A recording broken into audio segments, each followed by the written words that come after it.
El siguiente bloque es presentado por la Iglesia Metodista Independiente de Chile. Para la sola gloria de Dios.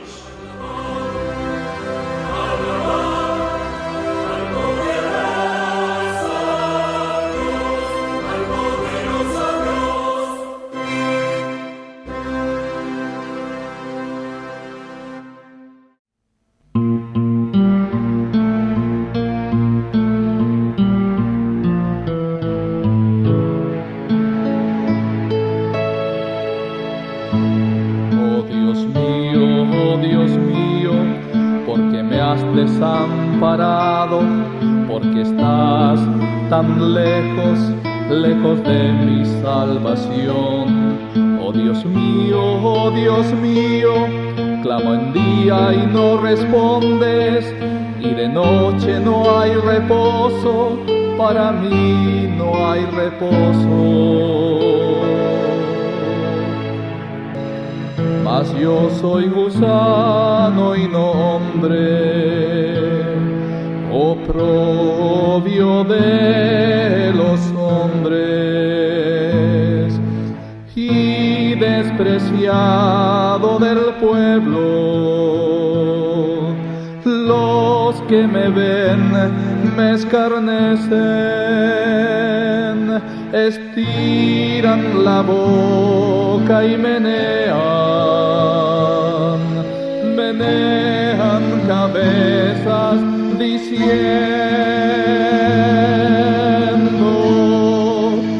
se encomendó a Jehová, líbrele él, sálvele porque en él se complacía.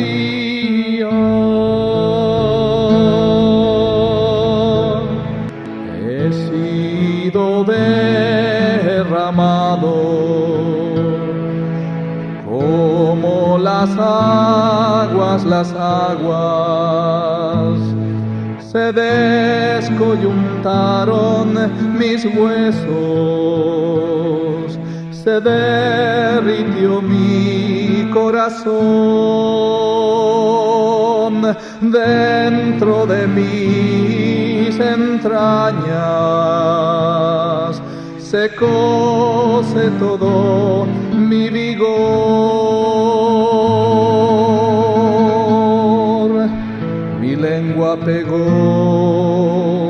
a mi paladar, me has puesto en el polvo de la muerte.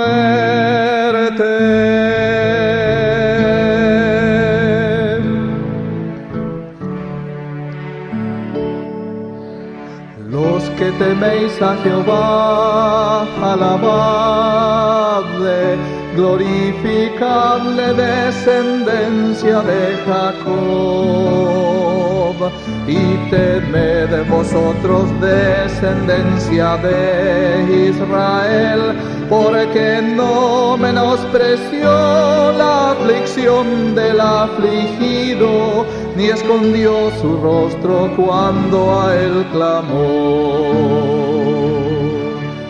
Los que teméis a Jehová, alabadle, glorificadle, descendencia de Jacob.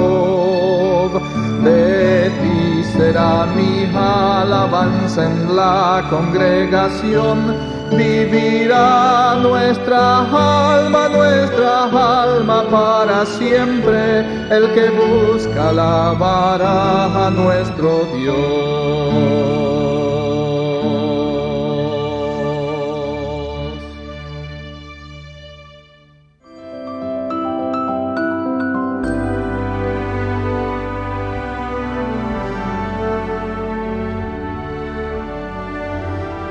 Apreciado auditor, acabamos de oír la interpretación del Salmo 22, uno de los 7 llamados salmos penitenciales del Antiguo Testamento.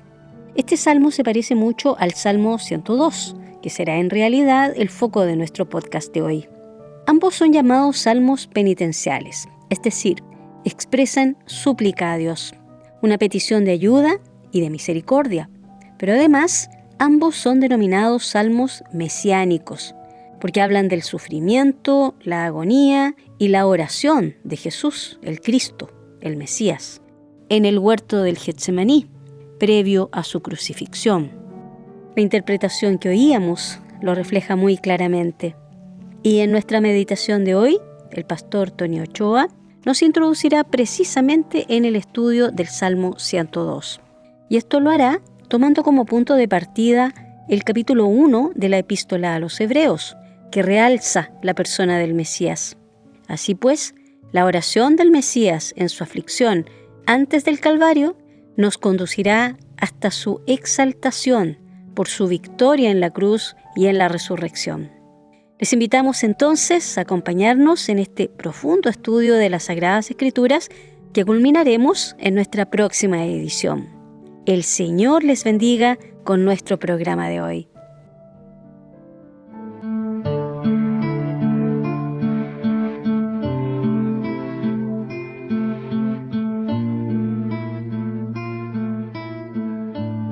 Dios, habiendo hablado muchas veces y de muchas maneras en otro tiempo a los padres por los profetas, en estos postreros días nos ha hablado por el Hijo, a quien constituyó heredero de todo y por quien asimismo hizo el universo, el cual, siendo el resplandor de su gloria y la imagen misma de su sustancia, y quien sustenta todas las cosas con la palabra de su poder, habiendo efectuado la purificación de nuestros pecados por medio de sí mismo, se sentó a la diestra de la majestad en las alturas, hecho tanto superior a los ángeles, cuanto heredó más excelente nombre que ellos.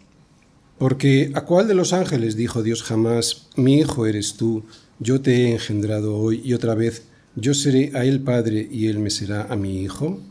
Y otra vez, cuando introduce al primogénito en el mundo, dice, adórenle todos los ángeles de Dios. Ciertamente de los ángeles dice, el que hace a sus ángeles espíritus y a sus ministros llama de fuego. Mas del Hijo dice, tu trono, oh Dios, por el siglo del siglo, cetro de equidad es el cetro de tu reino.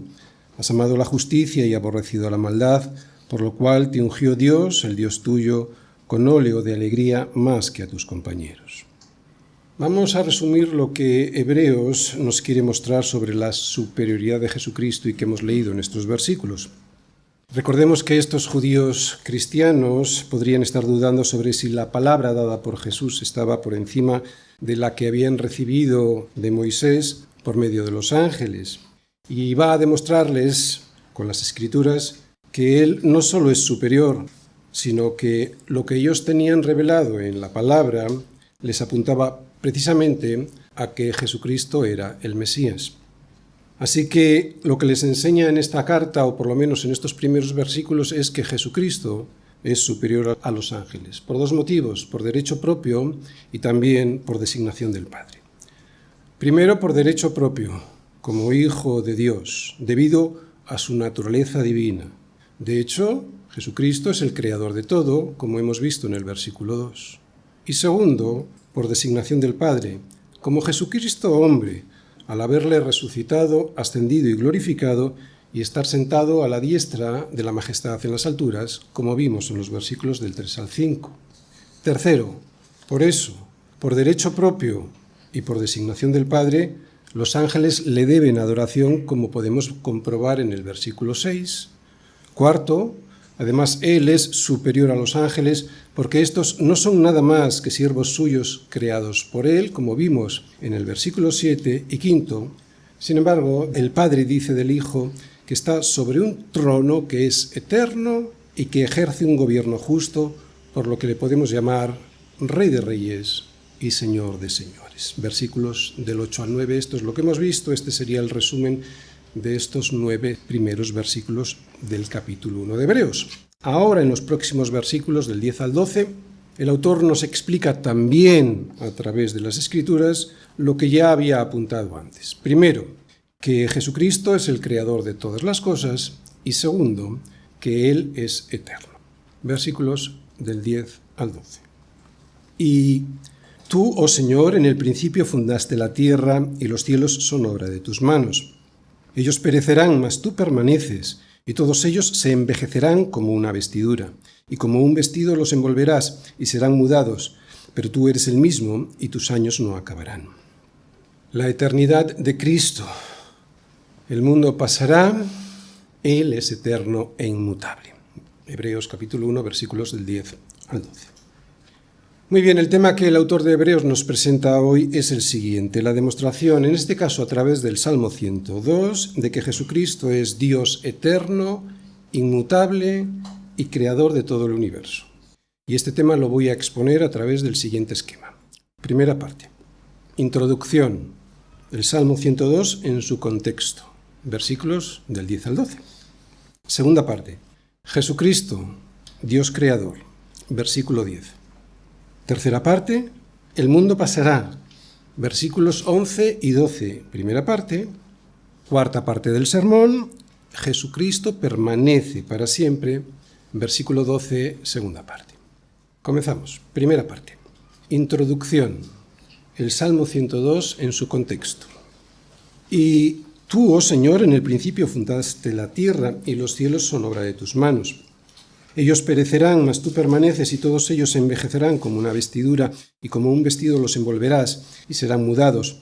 Pero tú eres el mismo, y tus años no acabarán. Muy bien, aquí tenemos la sexta cita del Antiguo Testamento que el autor usa para demostrarnos que Jesucristo es superior a los ángeles. Y procede de los Salmos, concretamente del Salmo 102, donde aparece Jesús como el creador y sustentador de todo el universo, con dos atributos esenciales: su eternidad, y esto lo entendemos muy bien lo que significa, y su inmutabilidad, o sea, que no cambia, que Él es el mismo por los siglos de los siglos. El autor de Hebreos sabe que sus destinatarios, los destinatarios de este escrito, conocen a fondo las Escrituras, por eso no necesita poner en contexto este salmo, el Salmo 102, simplemente lo cita directamente.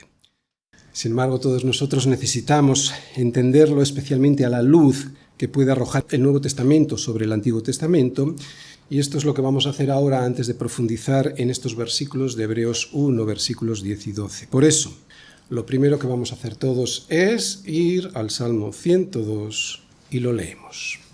Este salmo tiene tres partes claramente diferenciadas. Primera parte, vamos a leer algunos versículos, ¿de acuerdo? Yahvé, escucha mi oración y llegue a ti mi clamor. No escondas de mí tu rostro en el día de mi angustia.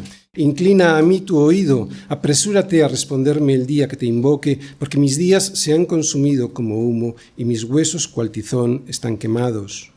Versículo 8. Cada día me afrentan mis enemigos, los que contra mí se enfurecen, se han conjurado contra mí, por lo cual yo como ceniza a manera de pan, y mi bebida mezclo con lágrimas a causa de tu enojo y de tu ira, pues me alzaste y me has arrojado. Vamos a entrar en la segunda parte. A partir del versículo 12 dice: Mas tú, Yahvé, versículo 13, te levantarás y tendrás misericordia de Sión. Antes de continuar, recordar que lo que acabamos de leer en la primera parte, vemos al salmista arrojando su alma angustiada delante del Señor en oración, clamando al Señor, ¿sí? Hemos visto eso, ¿verdad? Segunda parte. Mas tú, Yahvé, versículo 13, te levantarás y tendrás misericordia de Sión. Versículo 14, porque tus siervos aman sus piedras y del polvo de ella tienen compasión. También decir que antes el salmista está clamando al Señor porque Sión, Jerusalén, ha sido destruida por sus enemigos. Y ahora en esta segunda parte el salmista tiene la esperanza de que Dios vaya en rescate de su pueblo. Porque tus siervos aman sus piedras, está hablando de la ciudad, y del polvo de ella tienen compasión. Entonces, cuando tú vengas, las naciones temerán y el nombre de Yahvé y todos los reyes de la tierra tu gloria, por cuanto Yahvé habrá edificado a Sión y en su gloria será visto. Habrá considerado la oración de los desvalidos y no habrá desechado el ruego de ellos. Se escribirá esto para la generación venidera y el pueblo que está por nacer alabará a Jah. Porque miró desde lo alto de su santuario, Yahvé miró desde los cielos a la tierra para oír el gemido de los presos. Isaías, lo que viene en Lucas 4, referente a Isaías, creo recordar 61. Para oír el gemido de los presos, para soltar a los sentenciados a muerte, para que publique en Sión el nombre de Yahvé y su alabanza en Jerusalén, cuando los pueblos y los reinos se congreguen en uno para servir a Yahvé. Resumo, primera parte, el salmista está angustiado por lo que está ocurriendo en Jerusalén. Se siente perseguido y está pasándolo muy mal. La segunda parte, tiene la esperanza en que Dios acuda en ayuda suyo. Tercera parte, versículo 23. Él debilitó mi fuerza en el camino, acortó mis días. Dije, Dios mío, no me cortes en la mitad de mis días. Por generación de generaciones son tus años. Desde el principio tú fundaste la tierra y los cielos son obra de tus manos. Ellos perecerán, mas tú permanecerás, y todos ellos como una vestidura se envejecerán, como un vestido los mudarás y serán mudados. Pero tú eres el mismo y tus años no se acabarán. Los hijos de tus siervos habitarán seguros y su descendencia será establecida delante de ti. Muy bien, como acabamos de ver, este salmo se puede dividir en 3 secciones. Primera sección, primera parte, versículos del 1 al 11. Recordamos, el salmista clama al Señor por la situación de Jerusalén. No sabemos el momento histórico al que se refiere, pero sin duda la ciudad está asolada por una invasión. Está destrozado por el sufrimiento y por las afrentas que le provocan sus adversarios, y vive su angustia de tal manera que no puede ni comer ni beber y además le duele todo el cuerpo. Ante esta dramática situación, el salmista ora derramando su alma delante de Dios. Sabe que Dios es soberano, sabe que Él ha sido el que ha enviado este mal y sabe también que tiene el poder para poder solucionarlo. Este sería el resumen de esta primera parte. Enseñanza para nosotros. Podemos y debemos pedir la compasión de Dios en los momentos de adversidad. Los creyentes debemos vivir siempre en comunión con Dios, pero muy especialmente lo podemos y debemos hacer en los días de mucho sufrimiento. El Señor así lo quiere y nosotros así lo necesitamos. Otra cosa que aprendemos es que Dios es soberano, tanto para enviarnos pruebas como para solucionarlas. El salmista lo sabe. Dice que come ceniza a manera de pan y que su bebida mezcla con sus lágrimas a causa de su enojo y de su ira. Dios ha permitido esta destrucción en Jerusalén porque está enojado con su pueblo. Es una prueba que ha enviado Dios. Por eso clama y le pide ayuda, porque no pasa nada sin que Dios lo sepa y lo permita. Segunda parte, versículos del 12 al 22. Esta sección contrasta con la anterior. Si en la primera parte clamaba a Dios con angustia, ahora le vemos lleno de esperanza, recordando cómo es el carácter de Dios y cuáles son sus promesas. Sabe que Dios mira desde lo alto de su santuario, que mira desde los cielos a la tierra, esto es lo que dice el Salmo, en el versículo 19, y que se levantará y que tendrá misericordia de Sión, versículo 13. ¿Tendrá respuesta a su oración? Tercera parte. Si recordáis, según lo que hemos leído, no parece que el salmista tenga respuesta a sus problemas. Peor, porque dice que él está a punto de ser cortado en mitad de sus días, o sea que va a ser muerto, que morirá joven a pesar de que suplica compasión. Y además dice que Dios permanecerá para siempre. Francamente, no es una respuesta que uno desearía escuchar ante la angustia, ¿verdad? ¿Será esta la interpretación correcta del Salmo? ¿O tendrá razón el autor de Hebreos al verlo de otra manera? Veamos ahora la interpretación que hace Hebreos. Primera parte. Ahora lo volvemos a ver, el Salmo, ¿de acuerdo? Pero según la interpretación que le va a dar Hebreos. O sea, según una interpretación mesiánica. Esta parte en la que vemos la angustia del salmista, ¿recordáis? Cuando hemos leído, el salmista estaba muy angustiado. Resulta que el autor de Hebreos lo que hace es descubrir la angustia de Jesús. Él fue afrentado por sus enemigos, padeció un complot que terminó con su vida en el Calvario y fue perseguido muriendo joven a causa del enojo y de la ira de Dios. Murió a causa del enojo y de la ira de Dios. No por sus pecados, porque sabemos que no los tuvo, sino porque llevó sobre sí todos nuestros pecados. Así que vemos que esta primera parte es un fiel reflejo de la angustia de Jesús poco antes de su muerte. Vamos a ver ahora la segunda parte, versículos del 12 al 22. Esta segunda parte del Salmo también es un fiel reflejo de la vida y obra de Jesús. ¿Por qué? Porque primero fue en Jesús que Dios visitó a su pueblo. ¿Recordáis la segunda parte? La segunda parte estaba clamando por la visita de Dios para liberar a Jerusalén. Por lo tanto, desde un punto de vista mesiánico, fue en Jesús que Dios visitó a su pueblo y tuvo misericordia de él, rescatándolo del desastre que le habían traído sus pecados. Esto lo vemos en esa segunda parte, en el versículo 13. Te levantarás y tendrás misericordia de Sión, porque es tiempo de tener misericordia de ella, porque el plazo ha llegado. Segundo, porque el propósito de su venida no fue otro que la edificación de su pueblo para su gloria, que es lo que nos dice la segunda parte también del Salmo en el versículo 16. Por cuanto fue el Señor el que edifique a Sión y en su gloria será visto. Tercero, porque la llegada del Mesías fue la respuesta a las oraciones de los desamparados, como nos dice el versículo 17. Habrá considerado la oración de los desvalidos y no habrá desechado su ruego. Versículo 17. Cuarta parte, porque es evidente que la obra de Cristo en la cruz se escribió para la generación venidera y el pueblo que estaba por nacer, o sea, que somos nosotros, y ese pueblo le alabará al Señor, que es lo que estamos haciendo hoy. Esto viene en el versículo 18. Se escribió todo esto para la generación venidera. Y quinto, porque lo que dicen los versículos del 20 al 21, que Dios miró desde lo alto de su santuario para oír el gemido de los presos, para soltar a los sentenciados a muerte, para que publique en Sión el nombre del Señor y su alabanza en Jerusalén, nos recuerda muchísimo a las palabras de Jesús en la sinagoga al abrir el libro de Isaías y leer lo siguiente. El Espíritu del Señor está sobre mí, por cuanto me ha ungido para dar nuevas a los pobres, me ha enviado a sanar a los quebrantados de corazón, a pregonar libertad a los cautivos y vista a los ciegos, a poner en libertad a los oprimidos, a predicar el año agradable del Señor. Primera parte, hemos visto la angustia del salmista y podemos ver la angustia de Jesús. Segunda parte, hemos visto cómo clama por liberación y Cristo vino a liberar a su pueblo. Hasta aquí podemos ver que el salmo puede ser un salmo mesiánico, pero ¿y la tercera parte? Tercera parte, versículos del 23 al 28. En esta tercera parte, y según la Septuaginta, que es la versión griega del Antiguo Testamento que en aquel tiempo usaban los judíos de habla griega, se aprecia un cambio de locutor. Así como cuando lo leemos nosotros parece que es todo el rato el salmista hablándole a Dios, aquí en esta tercera parte hay un cambio de locutor.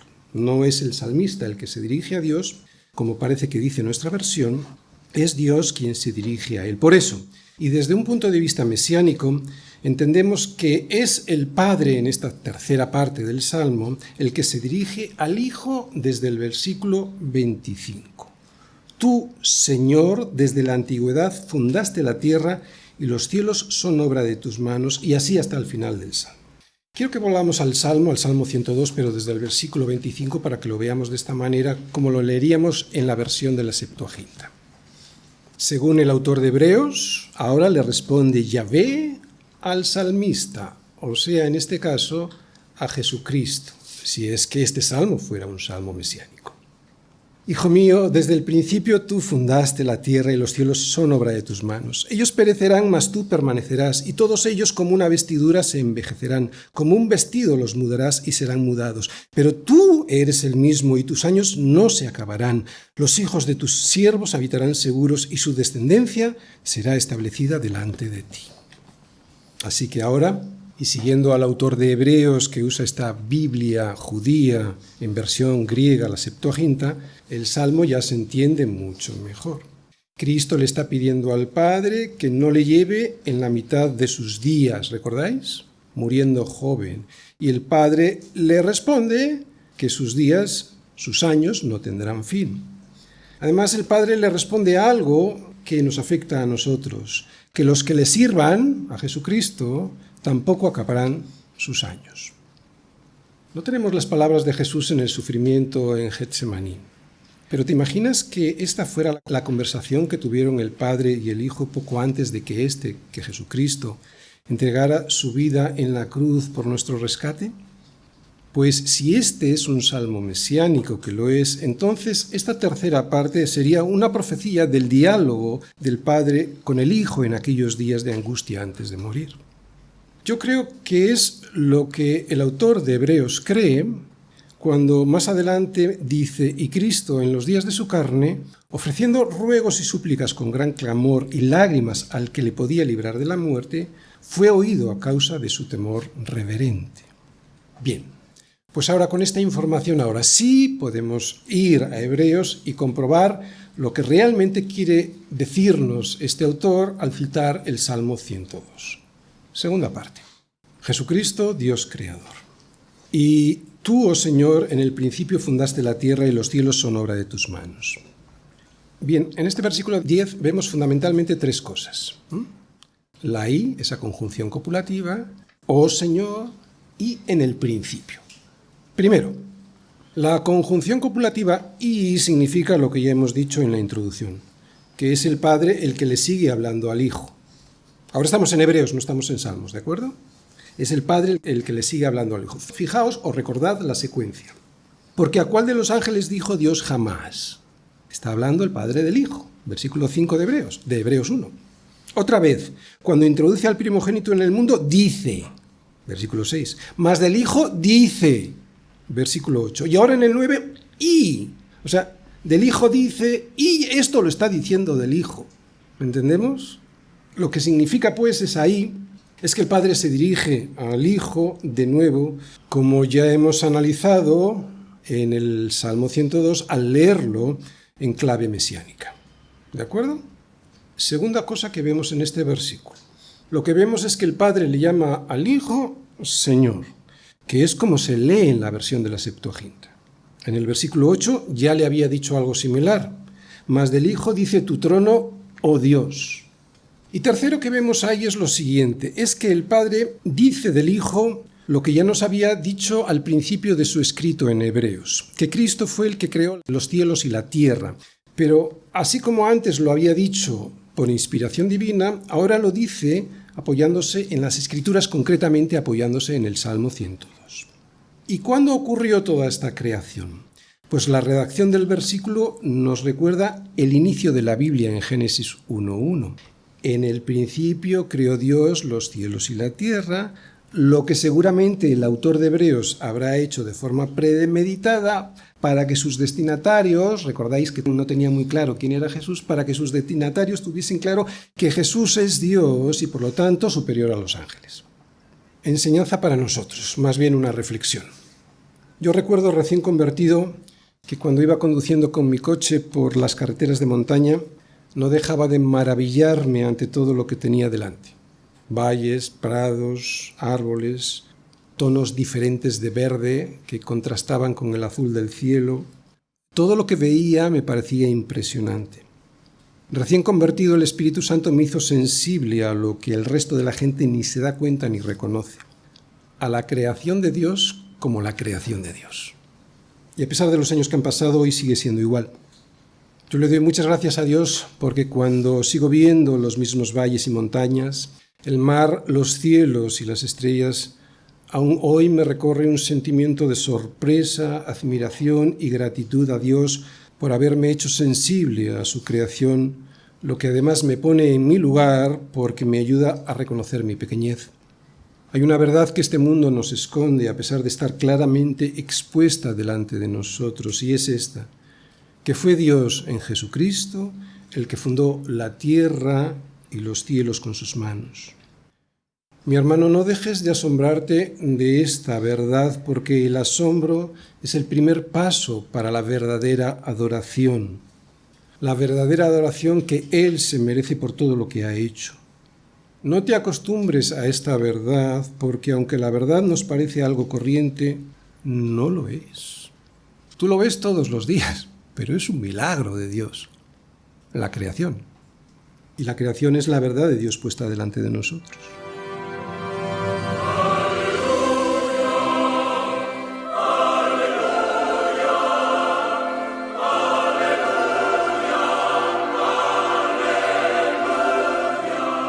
Y aquí concluye nuestro programa de hoy. Los dejamos cordialmente invitados a nuestra próxima edición de Palabra Fiel, para ser más edificados, equipados y establecidos en la fe que es en Cristo Jesús, Señor nuestro. El Señor les bendiga.